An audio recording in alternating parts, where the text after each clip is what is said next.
life, I put myself in super stressful situations. I say yes to everything, even building. So yeah, it's transposed over into my building life and all my other life. In 2011, we lost our house in the floods in Brizzy, and we lost all our money. Like, that was so traumatic, losing everything, having 2 young kids. So it was like just this massive, we're at the bottom. Anything can fucking happen. So don't think you're 10 foot tall and bulletproof. So, because it happened to us. Just a 5 or 6 different things all happened at once, and we went. What is success to you? I think it was a learn to love it experience. And there's always pitfalls that you can fall in, but then you've got no one else to blame but yourself. Number one thing if you're struggling is to catch up with people about it. This episode is brought to you by Forte, specialist in refined timber surfaces for inside and out. From elegant flooring and paneling to durable cladding and decking, Forte delivers unparalleled performance where it matters most. Their products are crafted to elevate every space, combining natural beauty with technical precision and enduring design with innovation. Discover more at forte.co.nz. Yeah, Todd, thank you for coming on the podcast. Pleasure. We're just saying off air, we're just losing a whole bunch of good content here, but yarning off air. So let's turn the cameras on and then let's get some good content. Thanks for coming on. Thanks for making the drive all the way up from Byron. It's only 50 minutes. It's not that far. Pretty nice down there, eh? It's beautiful. How long have you been in Byron? A little over a decade now. And when are you a local? Never. You're never a local. Is it like Hawaii and stuff? You have to be born there to be. Yeah, I don't really get mixed up in it, but you're never a local. A decade's probably as good as you can get. It's had a real metamorphosis over the last since I got there about 10 years ago. So, it's an unusual place. But if it wasn't so beautiful, you wouldn't live there.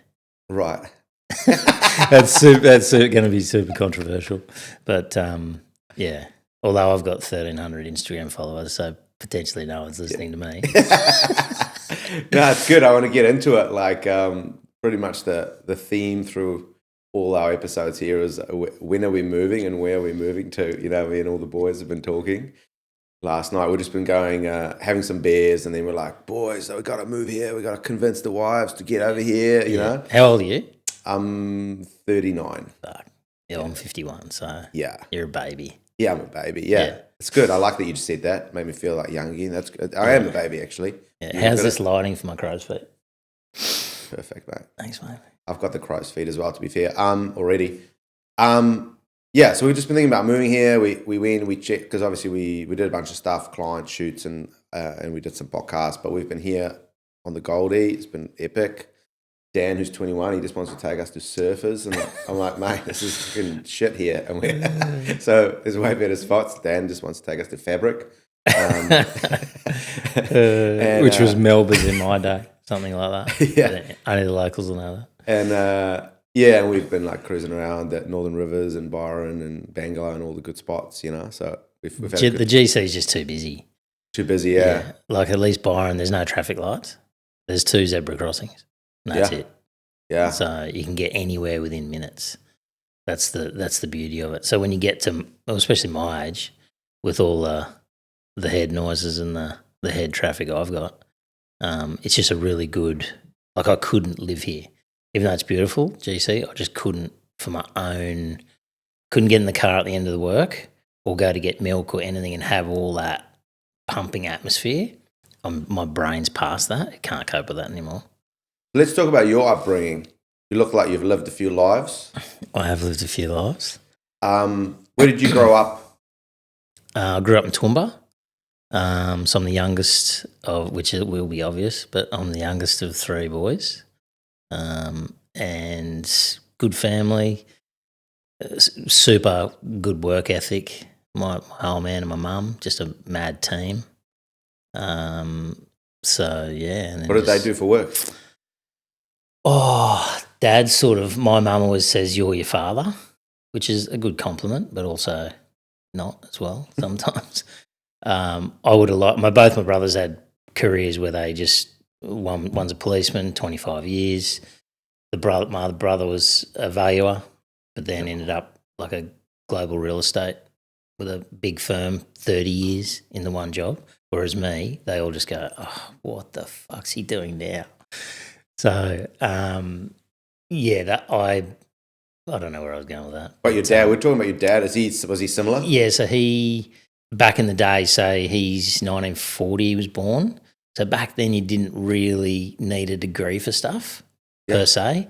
So he went into a bit of a law type of fraternity out of school, doing wills and estate contracts. Then he was a broker, but he's a mathematical genius, so like accounting but he never really he wasn't a CPA, and then he didn't pass the bar. He wasn't a QC. It was just, and we always had little businesses, so we had like delicatessens, and we had the first coffee shop ever in Toowoomba, and then, which we'll touch on, Ziegler is actually German for stonemason or brickmaker. Right. So we had a masonry company when we were kids and a quarry.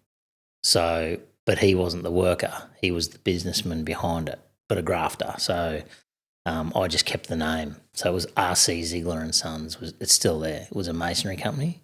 He used to make all the headstones for graves and things like that. Right. So I kept just the name Ziegler in case my brothers ever wanted to come into the business. Yep. It was relevant, but it wasn't our last name because my last name's Miller. So. Right, yeah. So, yeah, he's a jack of all trades, master of none, and very similar to me. Yeah. It's hard sometimes not hard, but it is tricky sometimes in a world where everyone gets pushed, to make your job your identity, to then do multiple different jobs. You kind of like, it's kind of like a good thing, right? Because you don't make the job your identity. This is what I'm doing right now, and I'm enjoying it until I do my... Yeah, like that's why I struggled with actually being asked to come on the podcast, because I'm not a real true quintessential builder, and I'm a qualified carpenter, qualified builder, but I'm just not the norm. So people don't quite understand what I am, because a lot of people don't even ask, or they don't scratch the surface. They just perceive what you are. So I'm born a creative. Similar to, whether you've interviewed him or not, someone like Rob from Greyer, who's a mate of mine, he's a creative, and then he's morphed himself into a juggernaut with his family. So the thread that I always had was I was creative. You touched on it before we jumped on air, that you didn't know you were a creative potentially until something happened, which was, you were talking about your photography. I was a professional footballer, a hairdresser. I'll tell you how all that transpired. So once I became a hairdresser, I knew I was creative. And you're cutting straight lines on curved surfaces as a hairdresser. So you've got some building blocks. Yeah. It sounds real strange, and I ran my own business. I was actually on the Gold Coast. So I had business, I had creativity, and then I had my sport. So the common thread was always the creative. So same thing, I don't know where I was going with that, but... What did you play at sport? So what sort of sport did you play? Footy or... I played touch footy as a kid, played Queensland, Australia for touch footy, and then I played rugby league, but I'd never tackled a guy until I was 16. Right. Which annoys a lot of my mates who will be listening to this. And then the following year I turned pro. So, wow. Yeah. And who did you play for? Played for Cronulla, Manly, Broncos, Gold Coast. Lots of lower grade stuff, but back then it was, you were like the gridiron team. There was a top 60. So your 21s, your reserve grade and your first grade all trained together every day, did everything together. We went away together, played the curtain raiser. So if you were in 21s, you might sit on the bench for the reserve grade, or you might go, oh, you're sitting on the bench for first grade this week. So it was that I was in that era, Winfield Cup. So I played grand final for Cronulla before the Broncos played St George as the curtain raiser in 92. Wow. 93. So it was way different era then. But, and then I went overseas and captain coach a rugby side in New York, and then went to London and played in London for rugby union. So oh, real? I swapped, yeah. So it's going to be hard, this interview, to kind of hold you down. Yeah, to one conversation. That's because like you've moved around. Yeah. Okay, so then you went and played rugby union. What position did you play at rugby union? I was an outside centre. Right. So I was a fullback wing in the league. And what was your style of playing like? Were you just like, were you a head up guy, or were you just like a step guy? For a white guy, I was, and this isn't egotistic, I was lightning for a little white guy. So I've never been beaten in a running race, and that's with all. Actually, I'll say one guy beat me. One of my best mates at school. It was hilarious. They had a book going, and he beat me. It was funny. Anyway, he still brings it up today. Thanks, PK. And so I was just super fast, and like when I got to Cronulla, I didn't even know the rules properly. Yeah.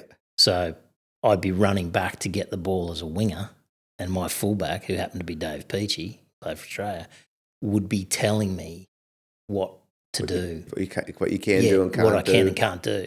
Yeah. So, and similarly in the rest of my life, I put myself in super stressful situations. I say yes to everything, even building, and I just try my best to, you'll never outwork me.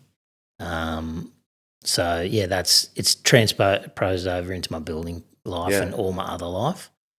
Okay, so when you grew up, so you were born in Toowoomba. Look at your brain just going. And then the hairdresser thing's the one that is sort of. So when I went to my old man and said, "Oh, I'm gonna Cronulla want to do a trial and train. They want me to go down to Sydney." He's like, "You're not coming to Sydney. What are you talking about? You can't even play footy." I'm like, "Oh, okay." He said, "You can only go if you got a trade." And my cousins were hairdressers. One of my cousins is actually still Bono's hairdresser, Larry Mullen Jr.'s hairdresser. She's one of the best colourists in the world. She's a freak. So I had hairdressing sort of in my group of family. Yeah. So I said, I'll be a hairdresser. So it's a trade. I didn't want to be a carpenter or a sparky or whatever. He thought I was going to say, I'll be a carpenter. So I went to Sydney, and Arthur Beetson's friend was a hairdresser, and so was Bob Fulton's friend. So I went from one club to the next, and their friends employed me as a hairdresser, which is so random. Yeah. So that was why my old man let me leave Toowoomba, because I had a job. Okay. But that's how I landed as a real job. No, never. Because he didn't even know that I'd played really, so he didn't know whether I was any good. And he's like, "What the fuck?" And I was all right. I still, still got graded, and I still played a lot of games. But so that was where the hairdressing line comes in. Where it's a trade. Yeah, it's a trade. And I said, okay. And I'm a straight man, so it was the best trade in the world. So for a decade, I was a hairdresser, and I played at the same time. Right. So I'd cut the boys' hair. One story, I used to colour Arthur Beetson's hair in the sheds. So we'd finish playing, and the whole group were there, and I'd stay back and I'd colour his hair because he hated grey hair. Right. And that's one of the greatest players of all time. Yeah, that's crazy, eh? So you were like, and what was it like being a hairdresser? Because it's different now, because someone could just be a barber or whatever and give guys fades in the locker room. It'd be normal now. It'd be like, it wouldn't be weird. But back then it was probably... No, it was full on. It was full on, and you probably would have been like, got some weird looks if you're like, what do you do? You're like, I'm a hairdresser. Yeah. And they would just assume you're probably like gay guy or something like. Yeah, and I mean, they loved the fact that I could cut their hair. And yeah, but back then bullying was just part and parcel of it. And I loved the banter, so I could give as good as I got. Right. So I didn't care, and all the boys, and you see them now, they all love how they look. It was the same back then. Like, I don't know whether you know footy or love footy, but someone like Mark Carroll was one of the toughest men to ever play the game. I'd cut his hair. And I called him Teddy Bear, and he was massive because everything was so pristine on that bloke. Yet he was one of the toughest guys to ever play the game. Yeah. So it's the same now. They're all teddy bears. They all love their look, and but it was the same back then. And then you just had the guys that would just shake their head, just going, "What are you doing? You're a hairdresser." But then they'd see you when you'd go out and you'd have a girlfriend, and thank God we didn't have phones. So they knew that I was straight. And what was it like being a hairdresser in that industry? It's a lot of women in the industry, and then gay guys, and then the women. There would be a lot of eligible bachelors hanging around, but you'd be there. Yeah. Well, actually, I was in the most eligible bachelor of the Gold Coast at one stage. That was hilarious. But I used to employ mostly gay guys in my shop in Southport and Gold Coast. And the banter between them, it was just like playing footy. So you just it's from that team environment. Same with building. You gotta have a mad team environment, and anybody that literally comes to try and cut it down, you're fucking gone. You're out because you don't understand what it's like to be in this little circle. You haven't understood what it is to be, and I don't have a mad big group of friends. It's just, so I'd always employ the right people didn't take themselves too seriously, have fun, but also, work ethic. Yeah. And so we'll talk about that because I want to kind of figure out how you took that, because I think you probably learned a lot about team culture, about like the vibe, having the right vibe, hiring the right people, and all that. So you're a hairdresser, you're playing footy, and then what happened there? So like, how did you? So you're then let's fast forward. You're on the Gold Coast. You got your own hairdresser business here. You got a whole bunch of guys working for you. What did you kind of learn about business at that point? Was that kind of like your university degree in running a business when you were running your own salon? Yeah. The thing that running my own salon made me realise is I couldn't be tied down to going to one spot every day. So I'd had it for 3 years. We used to do the Miss Indy calendars, and it was a pretty cool little shop. But I couldn't be tied down to the one spot because my brain just doesn't work like that. It's like I'm like a bit of a cage lion, idiot savant, whatever. So going there every single day, it was a super successful business. I had to sell it. And my brother said, "Why don't you go overseas?" And I'm like, I never wanted to go overseas. I'm a real sort of creature of habit and a bit of a pussy like that. And how old were you then? 28. Right. So my footy career, I was just sort of always injured. That's why I did the hairdressing salon, just to go, okay, well, this footy career has been fun. I've had some of the best memories ever. And I've got to do something else. So that's when I did the hairdressing while I was finishing footy. And I just got a real good grounding in that. What was the question you asked me? We were just chatting. How my brain works. I love it though. Yeah, good. We were like talking about the business, and you just mentioned you couldn't go in every day, and you had to like mix it up. So you had to sell it. And your brother said, "Let's go overseas." Yeah. So he just goes, "Why don't you go overseas?" So I called my mate who was starting a footy manager's, whatever you call it, business, who's now one of the best footy managers in the NRL and heaps of other sports.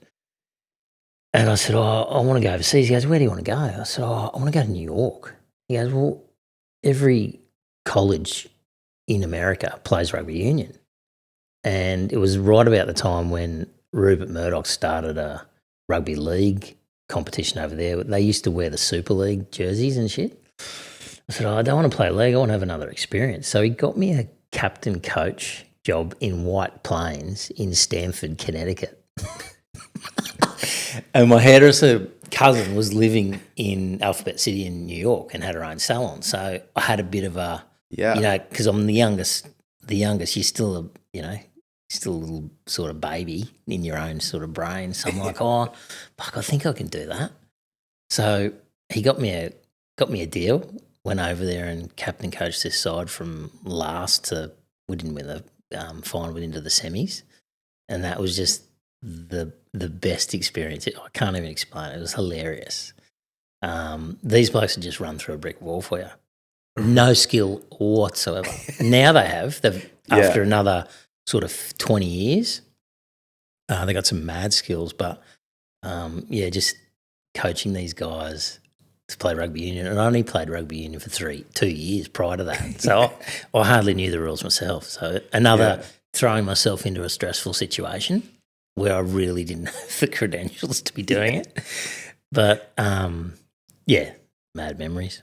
And so you were like the coach, and then I guess back then they would, you kind of think of the sports that they played, right? They would like, especially American football and stuff. It's not like they're running around with the ball all the time. So what would their passing skills and tackling skills and stuff not be? Oh no, they were tough, mate.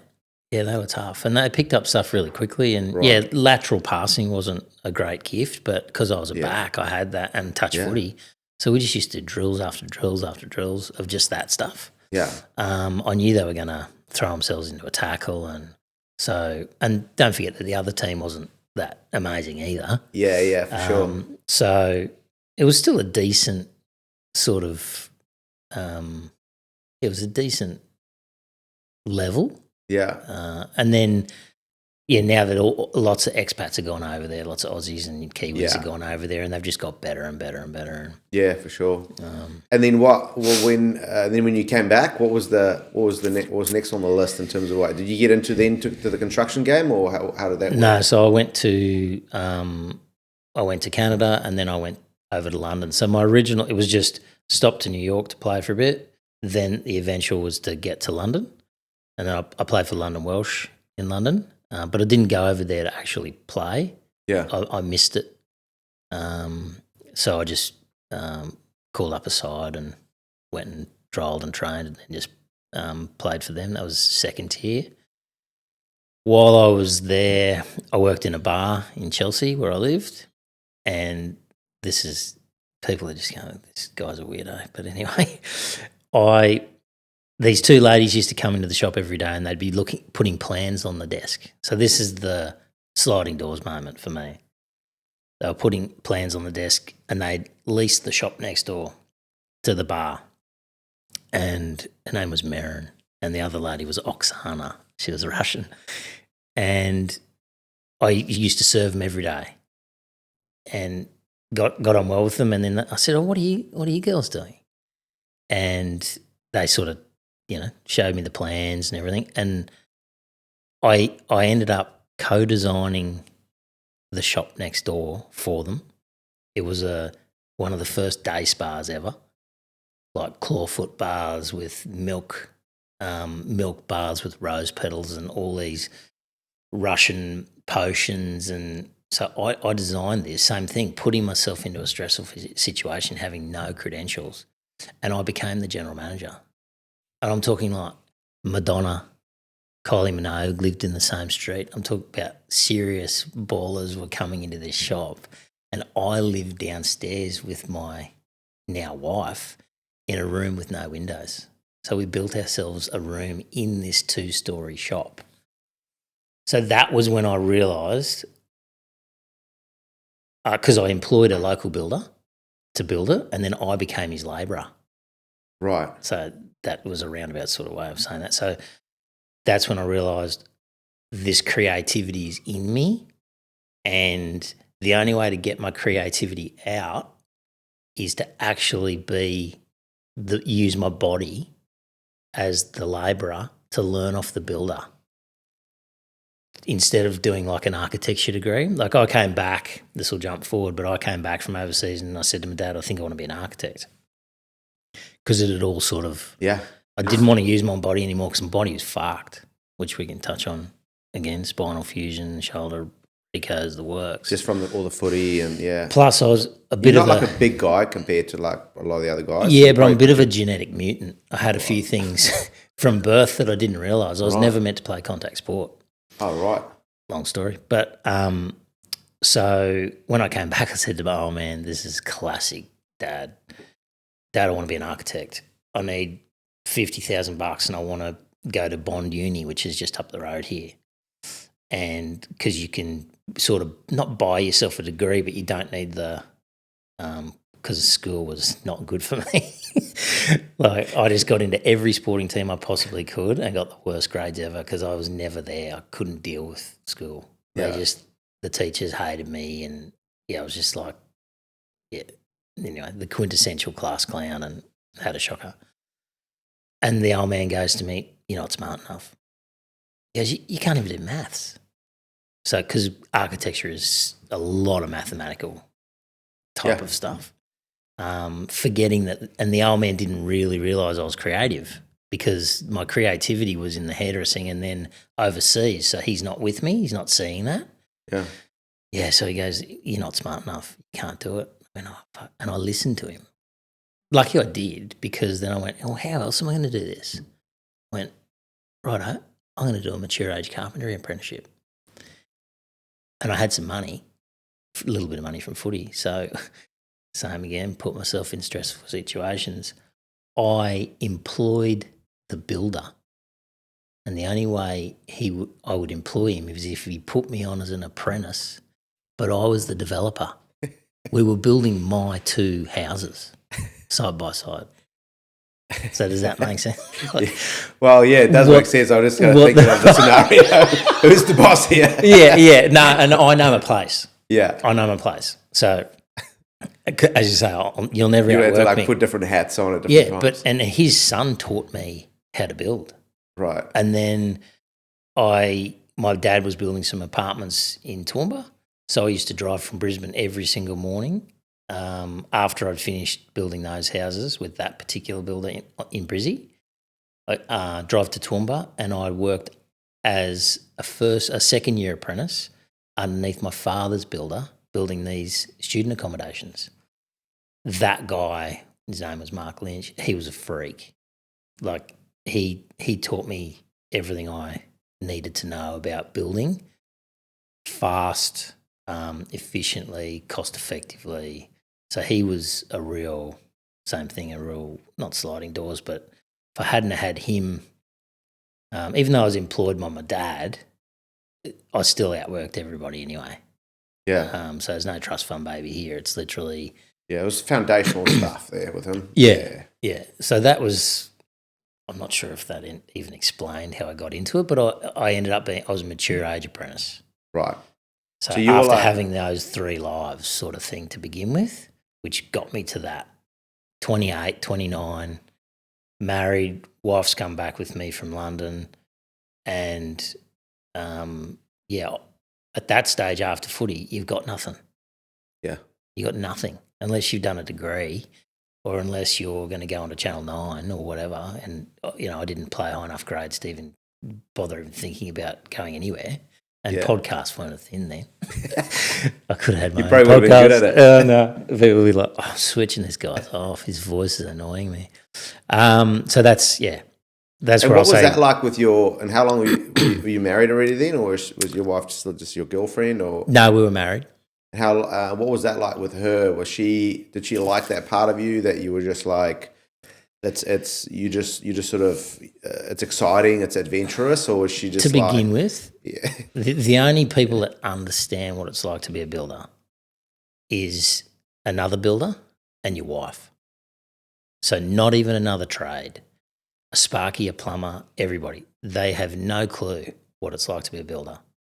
It is, I won't say hell on earth, but you have to know so much about so many little things, and you don't know everything about everyone's trade. You just know bits and bobs. And then you're running a fucking ABC learning centre. You're running a childcare centre.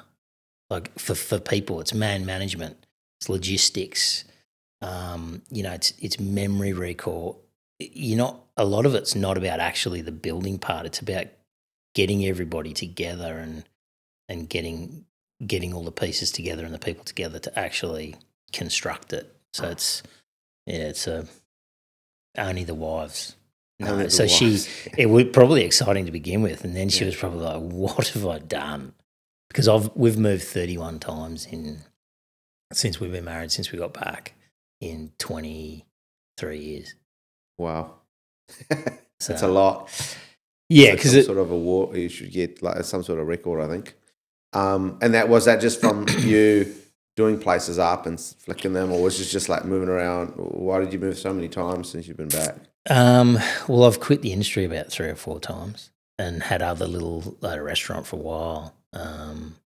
We actually moved to Byron to start a place called Newrybar Merchants, which was like a creative. There was 8 different vendors in the one little Queenslander that all sold different things. My wife's a painter. I imported some leather goods from South Africa. We used to sell that. So I had a bit of a break. Yeah.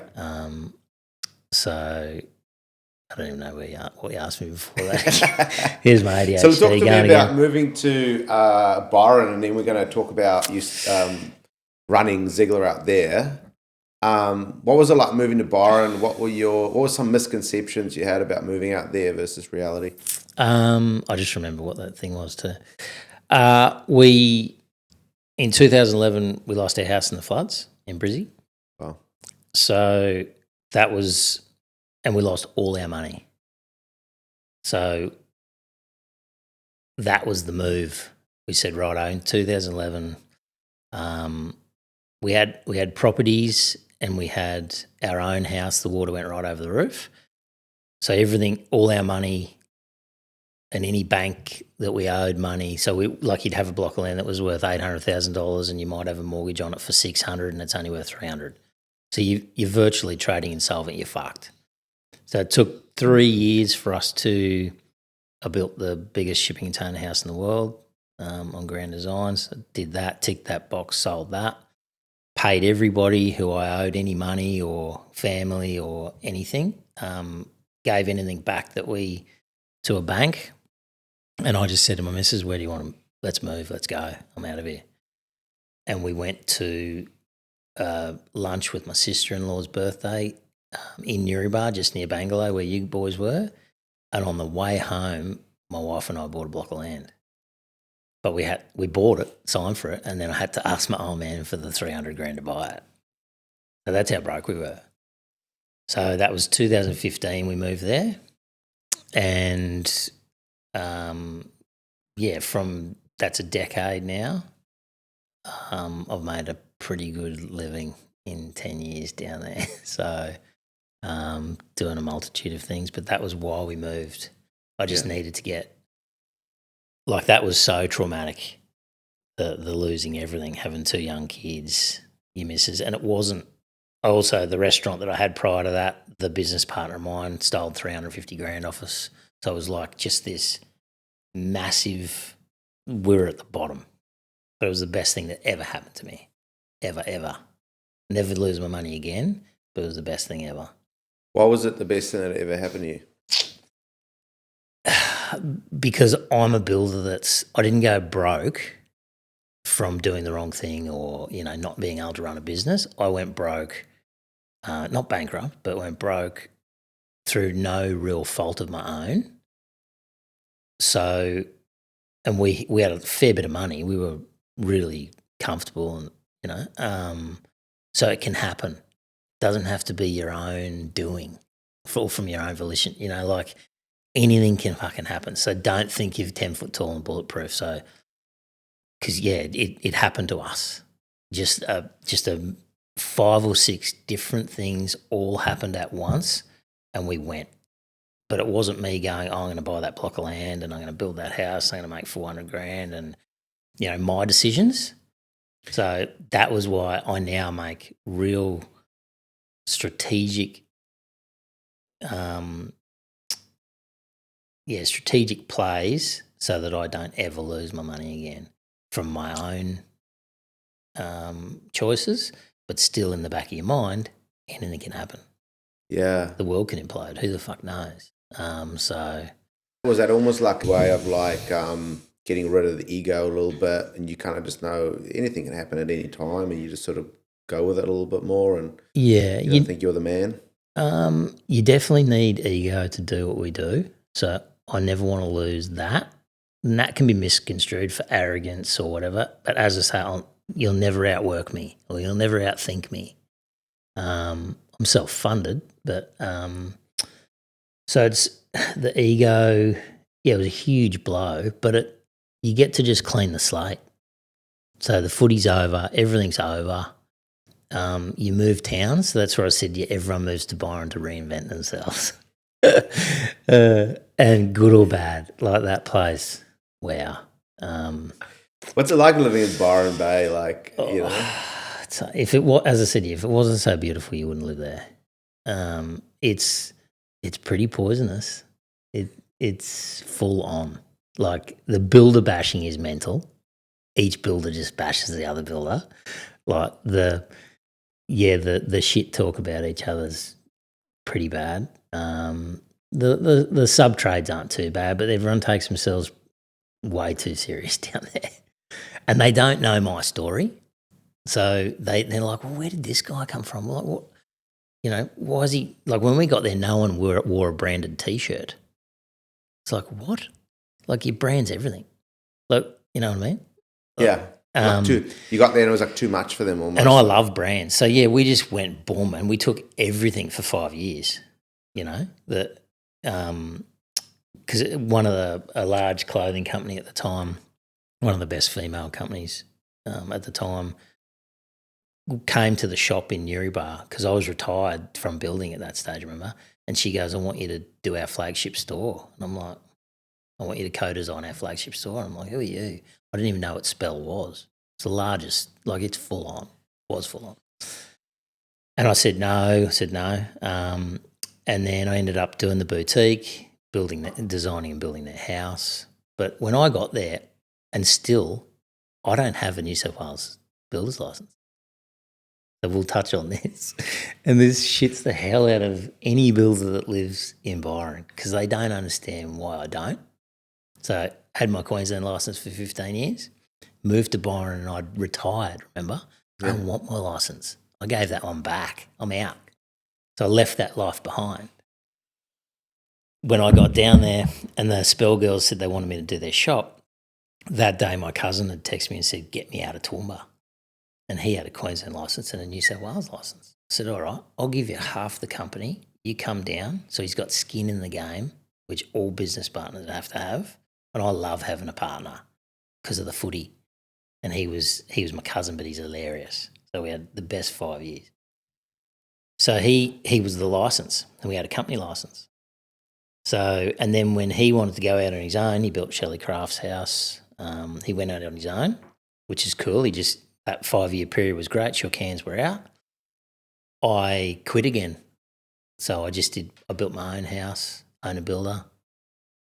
People, same thing. Like, it doesn't have a license. I don't understand. And then I thought, okay, well, how about I get out of building and I just become the quintessential developer? So I'll hire a builder because I don't want to build anymore. I just love the creative and the development part of it. So then I hired a builder and I ended up not being able to work with this dude because just personality clash. So I just built my own house, this next house, with his license. By the end of that, his head of construction, who used to work for me, is now my new business partner. Right. Who's a unicorn. He's like my little brother. He's unbelievable as a builder. Yeah. So now he's got a family license. Same thing. Okay, Kane, you can have 50% of my company for nothing. You bring yourself and your license. Skin in the game. So back to I'm still an unlicensed New South Wales builder. But Kane is our license. And then after I don't want to build anymore in probably next 2 or 3 years, he's got a company that he can take with his 2 boys for the rest of his life. So that's me giving back. So that's how I did it with my cousin. He came with no money, but after the 5 years, he had a lot of money. Same with Kane. So that's that town don't understand what I am because they've never asked and they don't care. They just rather go, he doesn't have a license. What's he doing? Right. So, which a lot of builders will be like, you're a cowboy, but they don't understand what we do and how we do it. So and how it kind of came together, you know? Yeah, and I don't take on apprentices. I had my cousin for 5 years who he was a good little builder anyway, so we have two brains. And then he had no money, but we made him money. I said, this is how we'll make you money. So we bought a house together. We did the house up together. I was the financial part. So same with Kane. I put up all the money. And now Kane can't afford his own home. But he's an amazing little builder and just, as I say, he's the unicorn and his wife's amazing too. So they're a great team, but they can't really get ahead. Okay, well, here it is. This is how we'll get ahead. I'll take you with me, two brains, young builder. He's got all the young juice and all the young knowledge. Yeah. Like I'm 50, but I'm a dinosaur when it comes to building. All the young guys are pretty switched on with that sort of stuff. So he's now my sort of pet project. I want to make sure him and his family are fully financially secure within 5 years. A quick shout out to Forte supporting today's episode. They work across flooring, wall surfaces, exteriors, and more. But what sets them apart is how their timber performs over time. Forte is trusted by architects, designers, and builders, not just for their materials, but for the way they support projects from vision to completion. It's about enriching connections and creating something built to last. Learn more at forte.co.nz. Do you just see it as like a good complementary partnership where you got the young energy, you got you with your experience and a bit of cash? Is it purely that, or is there something in your brain that just wants to like bring people along for the ride? And what is it about that partnership that makes you so keen? Because I talk to a lot of builders and they would highly advise people not to go into a partnership for a construction business. You got to choose the right person. So I knew my cousin is my blood. And when someone comes to you with nothing, yet then they're putting their license with you, they've got skin in the game. So like, look at Mark Boris. He'll tell you business partners are amazing, but he's got to bring something that you don't have. So my cousin was like brought the banter, great little chippy, but brought the banter and brought the real great, because he was a footballer as well, brought that atmosphere. And lots of the boys that are builders now that work for us say that was the best time of their life. So we just had a real good crew. Same with Kane. Like he just brings that youthful exuberance, and yeah, I don't want to go to the top by myself. Not that I'm going to the top. There's a top in my brain. You don't know what it is, and I'll never tell you what it is. Once I'm there, I'm there.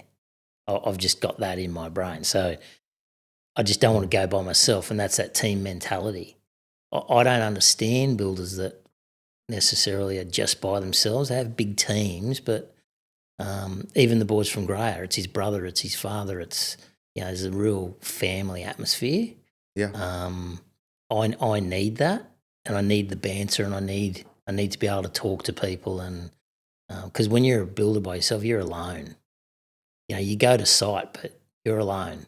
Even if the plumbers are bantering with you or whatever, you're still driving out of there alone. You haven't got anybody to really, and that's where your wife comes in. You're just bashing that poor woman with content at the end of the day, and she's like, I'm so sick of fucking hearing your shit.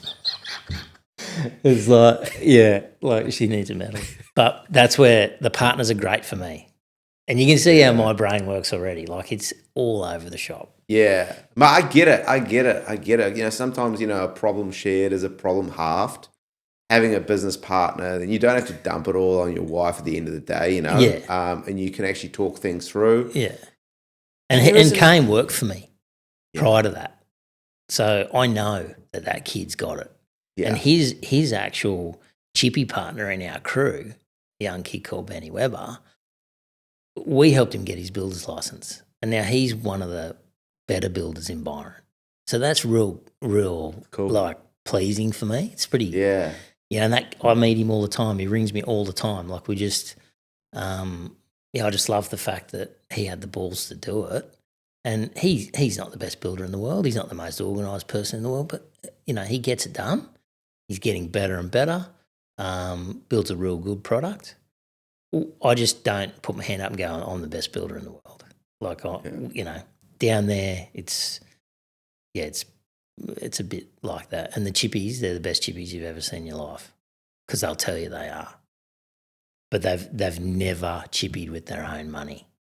Yeah. When you're the developer and you're watching that house being built by chippies and they're off getting a latte at fucking 8 o'clock or rocking in at 7:15 and unpacking their shit, then you don't know what it's like to have money coming out of your bank account, your holding costs.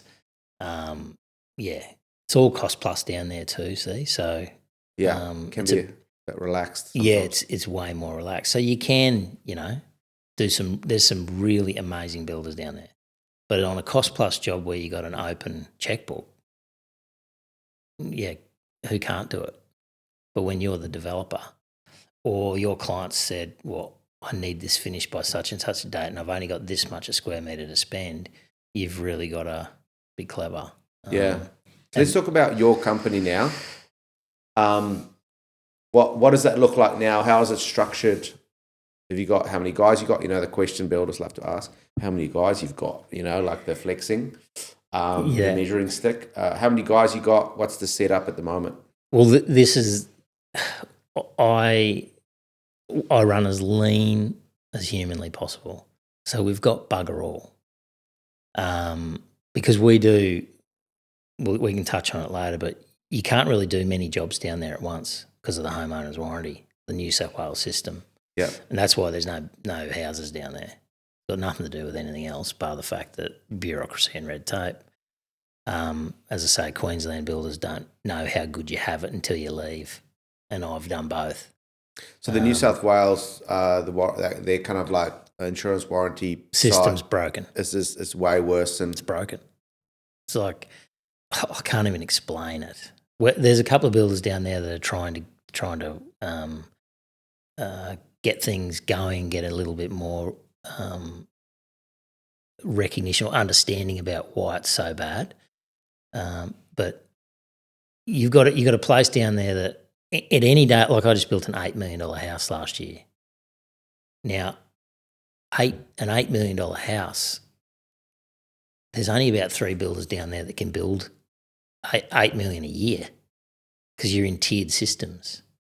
So you've got a lot of net worth down there, and people will ring you up at any stage and go, I want you to build my house, and you look at the plans and it's a $5 million house. And he just goes, I'll say, mate, I can't do it because I've already got 2 builds on and each one's $4 million and we've got an $8 million cap.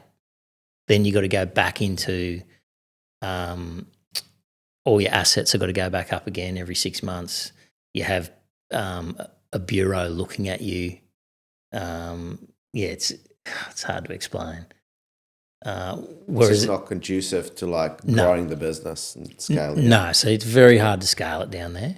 We're actually looking to, because we've got a Queensland license as well, looking to come back and maybe do a couple of prestiges on the Goldie so that we can scale it a little bit more. We've got one in the Northern Beaches starting as well. But, it's difficult to... So you guys, do you use subcontractor carpenters for your projects? Is everyone in-house? Or how does it work? What's the setup? So when Kane came on, I said, you got to get back on the tools. Yeah. And then so at the end of last year, I got rid of everybody or they left. It was just time. I have got a new Sparky, new plumber, new renderer, new concreter, new roofer, What else have I got? The only trade I've still got, I think, is my cabinet maker, who's been with me about 15 years. And unless he sleeps with my wife, he's going nowhere. He's my favourite, so he'll never go. But everyone else is gone. Why? Everyone got too complacent. Right. And they didn't realise how good they had it, I don't believe. I looked after everybody. And remember, it's cost plus down there. So, what I used to say to him is, I don't want you to price a job and you go broke. I want you to make money. I just don't want you to take the piss out of the client. So I'm on site every day, so I watch everything. But yeah, some people got complacent. When the builder's making a fair bit of money, there's that, okay, they get that sort of little bit of jealousy, or some of my chippies just weren't the right fit in the end. They got complacent. And Kane and I just went, no, everyone's gone. Start again, yeah. And everyone that we've got so far has been great. Or because you're in a small town, everyone's known to you anyway, and most of them wanted to do our work anyway. So I got Kane, another head chippy. We've headhunted another head chippy because you can't have too many builds on at once. You can't be like, I'm designing carpenters out. Sorry, carpenters, because they're the only ones that you can't control the costs of. That and the in-ground works, because you can't see in the ground. So you can't say that your carpenters are going to cost you 120 grand on a build. You got no clue. 3 of them might break up with their wives and have like the worst 3 weeks of their lives, and they've cost you double, or they've done something wrong that in 2 of my carpenters last year on the biggest build ever didn't flash the windows properly, and the window installer didn't quite dam the windows correctly. That just cost me last week 50. I had to rip the entire 40-metre side off a house and re-sark it and relay all the timber. Wow. So yeah, everyone just sort of gets to a point where they're just not the right fit anymore. Who else we got? So yeah, we haven't stacked up yet. We've got people just sitting in the wings waiting. Yeah. Because I'm designing carpenters out of my builds, I'm going back to mainly masonry and concrete. Right. Therefore, you don't need to be that top heavy. So you are subby heavy. Yeah. So that was back to that. And then what sort of, give me an idea of the average project that you guys, what's your average project value? What type of projects you guys working on at the moment? Probably 4 mil a house, but I design every house I build pretty much. So do you work with the clients come directly to you, not the architects? Yeah, architects don't love me because I'm an unusual character, plus I'm a designer. Yeah, you're too like you get too involved, probably their liking. Well, no, I don't. They don't come to me. Right. Yeah, so they wouldn't. Like, I've just employed an architect because to design a couple of things for me. Like, I draft everything with a pencil and a ruler. Then I have a draftsman who's an architect, but he only drafts for me, and he's been with me years. We'll knock up a set of plans in less than a week, and we just sort of build the sort of plans from there. Like, I don't need elevations of bathrooms. I do all the interiors. I pick everything. So I'm a one-stop shop. Does it help with like cost management, or even just like pricing a job? And as a client can come to you, you can start giving them some real good guidelines on the cost, and it's not going to sort of blow out. Yeah, I pretty much know exactly what the cost's going to be. If there's an interior designer involved, then I say straight up to the client, there's 300 grand going out the window here, and I don't know where it's going to go. Like, there's very few interior designers that really have the cost analysis and the ability to actually be doing what they're doing. There's some amazing ones, and they're just little mini architects, but super creative. Yeah, that's sort of how I control the costs. But the architect I've just employed, going back to that one, did a plumbing apprenticeship first before he put himself through Bond Uni. Right. So I know that guy understands what it's like to be me. He's dug a ditch.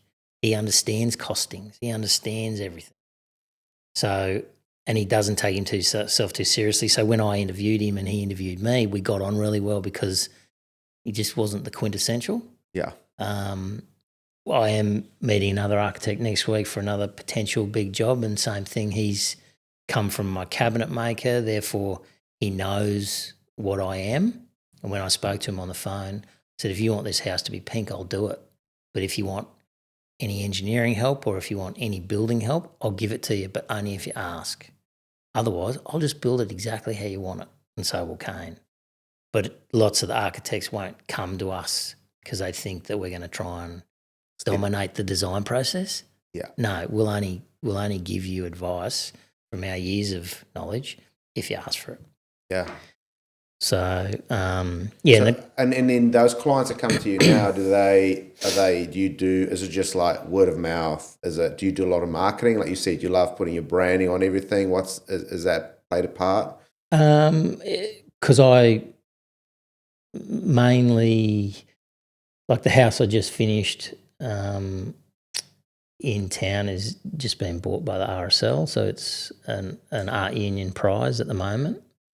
So that house is pretty well known in town that it was my house, my design, my build. And a couple of people, like the Northern Beaches client that we've got, they were going to buy it. So then when they bought in Northern Beaches, they rang me and said, can you make it look like Portham? Yeah. And I'm like, yeah, sure, no worries. My neighbour, her mother loved that house. So I'm building the mother's house now. Which is a $4 million house. So, yeah, the phone doesn't ring and go, oh, I've heard you're amazing. Can you, or an architect rings and says, I want you to build a house. Because you can't take on too much at once anyway, because of the homeowner's warranty. You only need one or two bangers and you make them bank. Yeah. And then that just, like the current house I'm doing, we'll build his son's house. Yeah. Because the builder that did his stables and things is a good little builder, but the costs blew out, the time blew out.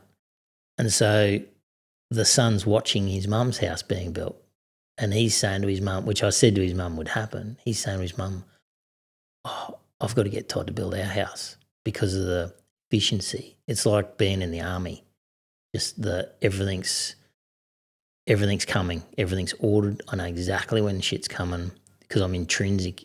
I don't have 7 builds on because you can't with your homeowner's warranty. So it's like I know everything about those 1 or 2 builds that are happening. Yeah, you're all over it. Yeah. Yeah, and it's hard to be all over that's why I want to do masonry more. Going back to that, it's really hard to be all over the waterproofing and the watertight. Like I've never had so many roof leaks and window leaks since I moved to Byron. Right. Why? I don't know. When you're doing real big houses, it's very hard to do a lot of quality control all day, every day, while you're designing it, interiors, client liaison, etc. So that's where Kane and I will now, moving forward this year, we have 2 brains again. So, and he's what I call the water whisperer. He's really good. Lots of young guys like that are studying it. He's 3rd generation builder, but he'll take over that quality type deal. So that's where we're sort of morphing the business. With your business now, like what do you, like numbers, obviously it sounds to me like you're creative, you're very involved with the design element, comes naturally to you. And then obviously, and I think because you've done your own developments, you know how to be efficient. You then take that into the clients as well. When it comes to the business side, the office side, the numbers, what numbers do you sort of look at to make sure that things are tracking as they should? Oh, this is probably we don't have any office staff, so we have an accountant. Normally, like I run the entire build off my phone. I never do a program because I'm a builder that's on site, that works from my gut. I know when something isn't ordered. like my wife hadn't ordered some paint that was coming from Perth because I just didn't remember seeing the email the other day. I said, "Did you order that paint?" I said, "Yeah." She goes, "Oh, I forgot." So I just know. And Kane's got the same brain. And same again, because we're in a town where we're not scaling up to having 7 or 8 builds on. So I don't have a lot of office staff. Kane's wife and my wife are now doing all the invoicing and everything behind the scenes. We just do it one night a week. It's back to a real family old school and you can make some serious bank by not having, office staff, contracts administrators, and you've either got it or you don't. I don't need a contracts administrator because I've ordered the shit and it's on site before that kid's even thought about it. It's sort of... Yeah. So it's lean, so your overheads must not be very high.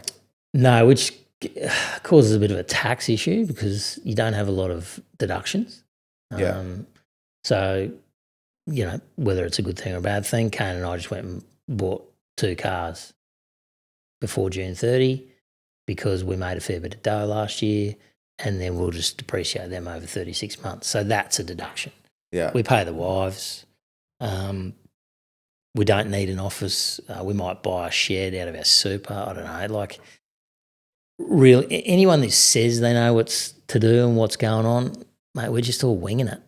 Like, as long as I know when we're making money, because it's cost plus, you know that, your percentage is coming in every week because you're billing it every week. We're not running around like I'm first on site and I'm last on site on any of our sites. Like my window guy says to me yesterday at 4:30, he just looks at me and goes, "You never stop." And I don't lift a tool anymore, so I've been off the tools for 7 years. But he goes, "Your brain never stops." So he was watching me in the room because my guys always used to bag me and because I'll just be looking up. I'll be in the corner of the room and I'll just be looking up. And I'll just look around the room, then I'll grab my phone and I'll just go and make a note of something that's not done or needs to be done. So that's how I pretty much run everything. And Kane's the same. Well, project managing it from walking through the site, being on site, seeing what's going on, seeing how that's probably the best way to do it. It's hard to scale it that way. But like you say, you guys don't have to scale it to, 10 builds a year. Yeah. We're going to scale a little bit. Like Kane's real good with contracts admin. We've now got Build Exact. So there's, so we're moving towards that because Kane will take the business to a different direction when I don't want to do it anymore. I'll just be, I'll just help. So that's the next phase, is kind of systemizing a lot of stuff so you could, if you stepped away, it's still running smoothly. Because stupidly it's all about, like, because I do everything, when I leave, everyone's like, "Oh, what did you want?" Because our plans are real lean because you've got to get them into council as quick as humanly possible down there because the council takes so long. Because remembering that it's my build or it's for a client that I know, so you got to get it into council. So they'll come to the bathroom and they'll still need me to mark it out, which is stupid but good at the same time. So that's not scalable. So we've got to, that's where I've now want to employ this particular architect to co-design with me and fully document my jobs so that I can go away for a week or two. And Kane's got every single measurement and the boys have got, the joinery drawings are perfect. Whereas, I've pretty much always got to be there, which is, stupid, but, I've got a love-hate relationship with building, I suppose, so it drags me back in. How do you keep, like, the mindset stuff right? Like a lot, it's like you say, it can be, can be hell, like you said before. It's like, it's not an easy industry to be in. There's a lot to think about. How do you deal with all the shit going on in your mind? And how do you know when you're like close to burnout, or what sort of the things that sort of come up that you kind of notice like, oh, I need to like watch this now, or I need to kind of change my mindset? Yeah. I'm from the era. I'm 50, but I've got an older brain as well, where I just suppress everything.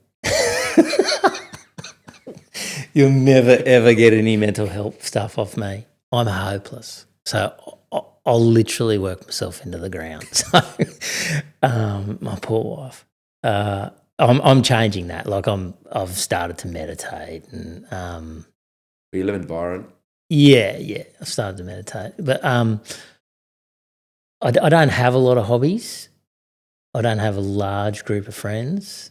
I just can't turn my brain off. And obviously this interview, people will probably need to go and have a bath after they've listened to me, because it's, and you're actually sweating.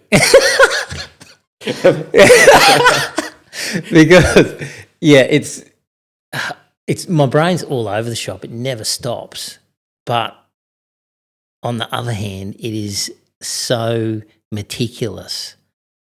So I just, like the Matrix, I see stuff differently to people. So I might be fully out there and everyone's like, how does that guy get anything done? But you just come with me for a day and then you'll see it just falls into place. Because it's kind of like, because your brain's always going, so that's bad, it can be bad, but then also like it's also like connected to a lot of passion and interests and stuff that makes you like come alive as well, right? That's two sides of the coin. Yeah, and that's that love-hate relationship. So I will now move into, Kane can take over more of the architectural stuff because he's, 33, just lives it and breathes it. And I'll always have one of my own projects on the go. So, and it'll be a little bit more fully documented, but so I'll move back into more of the developer builder, and I'm buying projects at the moment or putting it into place that we won't need to do another client build ever. So I become the bank, and my projects are our projects. Because remember, even when we get to a larger homeowner's warranty height, you can only do 3, because I don't want to build a $2 million house. Like, fuck, I've been there, done it. I'm built over 45 houses. Like, so if it's not 4 and above, it doesn't float my boat. Yeah. Nothing to do with money. Money's never been my driver, ever. I don't have sponsorships. I don't have anything. I got 1,300 followers. I don't fucking James Hardy, so I get shadow clad for free. Like, it's just not my bag. So money's not my driver. So we'll only then build for clients that we've built for before, or where I go, like we've got one in the wings at the moment where it's what I call a holy grailer. I'd never say no to this particular project for a particular person, because it's like a generational cool sort of complex that he wants to do. So we'll always do those, but you can't have 5 builds on worth $4 million at $20 million because you don't have the assets behind you. So I'll do a couple, say for me, a couple of 4 mil builds on 4 mil blocks of land or whatever, and keep that money ticking over. And we might have one client build or one architectural build. So that's all you can have. Yeah. I think that makes sense. Stress, what's your relationship like with stress? Like, do you think stress is good? It's my best friend. As I said, I'm addicted to stressful situations. I put myself into positions. It's just how I'm wired. Even same thing, a builder doesn't even, unless you've been the developer, where you go and buy a block of land and then have to. So a builder's one thing, but a builder developer is totally different. That's just the next level of stress. So, you buy a block of land, you design it, then you might have someone else's money in it, like your brothers or your fathers, or it's all yours or whatever, or the banks, or you've then got to see that thing to fruition, and then you've got to get the money for it that you promised them. Plus, you're running a construction company and you're talking to a client who might hate you that week because something's happened, or, there's a leak in one build over here. Like, that's stress. So I've just got a high tolerance. So I always get myself checked for, not for head noises. I stay away from that because I know I've got them. But I always get heart check, and I'm relatively fit. So that's about all you can do to keep the stress in control. But I have the ability to house stress. So Yeah. I just deal with it. What is next for Ziegler? Like, what's next for you? What's next for, where do you see yourself? What's the next move? Obviously, you mentioned some developments. Is it, have you got your eye on other completely different, you're going to become like open a flower shop soon or something like that? Like, what's next for you? Although my nana was a florist. I have wrestled with that one. I'm serious. Trying to get, I've got 2 girls, 19 and 18. They've got work ethic, like in their genes. They're freaks. Kane's got 3 young kids. So now I'm looking at sort of like generational wealth, where I want to try and why I don't know, but I want to try and make sure Kane and his wife get to a point where they couldn't have got to without the group. So I want to make sure they're sweet.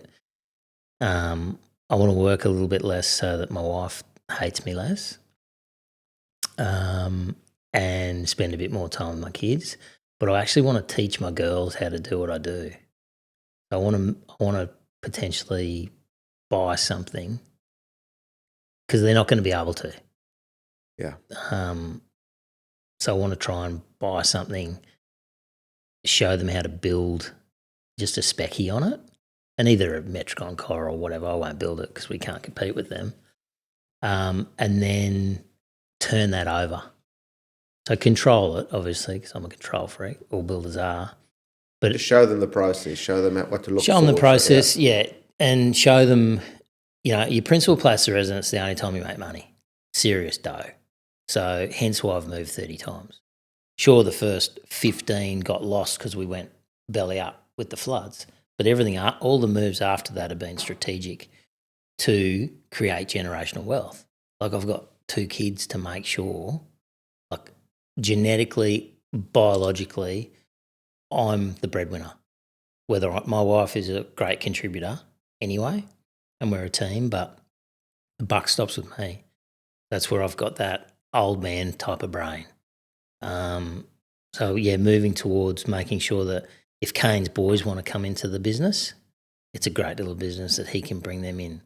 My kids, they're super creative. They might end up doing some interiors, or if they want to be a developer, I'll teach them how to do it. It's actually quite simple. And we'll just turn those products over. By the time they're in their mid-20s, they'll have a really good little nest egg, which I help them, but then I don't have to feed them for the rest of their lives. Okay, you go and make your own mistakes now. Yeah. So I want to move into not sort of mentorship, but my little tiny circle. I want to take my little circle with me. And I've got a couple of little, like, I just bought something this week. Another stressful situation, cash unconditional. I don't have the money. I've got to find it within 12 months. So, bit of fun. Yeah, a bit of fun. So what is success to you now? You're like, obviously that will change, and obviously it's been different maybe in the past, but you're sitting right here, where your business is, your family's at, got your thing going with Kane and all that. What is success? What does success mean to you right now as you sit here?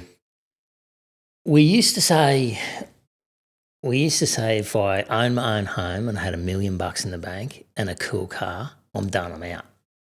It doesn't matter what you have, you always want more. It's the nature of the beast, and it's human nature. I'll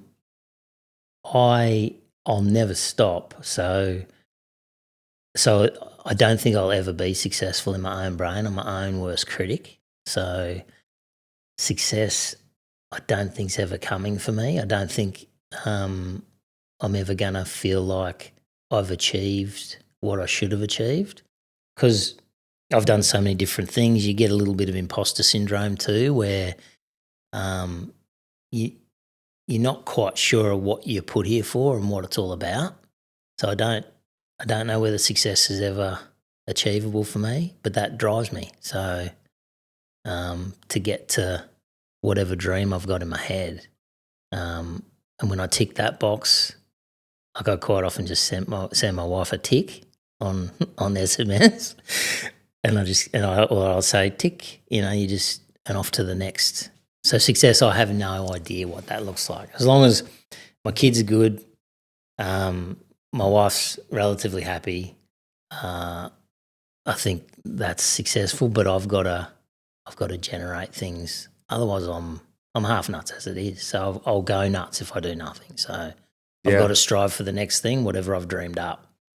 And once I've done that, is that success? I've got no fucking clue. It's I don't want to be a multi-millionaire. I don't want to be worth $1 billion. That comes with a whole different other raft of issues. I just want to be comfortable, and that's it. Mate, we could. I feel like we could go for another. I was just thinking before. I was like, mate, imagine having a beer with this guy. We'll just. Well, I don't drink. Oh, you don't drink at all? Not anymore. No, I quit like 15 years ago. So wow. We didn't even get into that, but I think we're going to have to do a 2.0 when we get back. We'll have to do that one in Byron, I think. Were you moving there, boys? Yeah. Oh, no, he's moving to Surface. Yeah, he's moving. We've lost him. He's moving anyway. He's moving in within strip joints and glitter. Within 10 minutes walk of fabric, I think. We're gonna have to convince the wives and partners, and Dan's gonna convince his mum. But oh, nice. Bullying's still alive and well. But no, thanks for coming on. This is a whirlwind of an episode, but I love it. Like, it's been. Well, I've got to apologise to everyone who's actually listening to that, because it's No, mate, I'm a full-on character. So it's so good, and you are a character, and I appreciate you coming on and making the big drive. Up 50 minutes interstate to come to this pod in my EV. Yeah, and this is a great one. I think a lot of good. guys would have got a lot out of it as well. So, well, I was actually very nervous, and I said to my missus, I don't want to do it. Why would anyone want to interview me? Like, what am I going to say? And so, but I'm glad I did it. It was good. It was good fun. You kept messaging me, being like, "Can I bring Kane? I think it'd be good if I brought Kane." He probably thought I was lying. He's like, why is he doing that by himself? I mean, I wanted him here. You're like, it'd be good. I think it'd be really good if I brought really Kane. I'm like, no, just you, mate. You're just trying to wiggle your way out of it. Thanks, mate. Appreciate it. Cheers. That's it for today's episode, and thanks again to Forte for making this week's episode possible. If you're after timber surfaces that don't just look beautiful but are built to endure, Forte is leading the way. With a focus on sustainability and craftsmanship and unparalleled performance, they're helping bring ambitious projects to life across interiors and exteriors.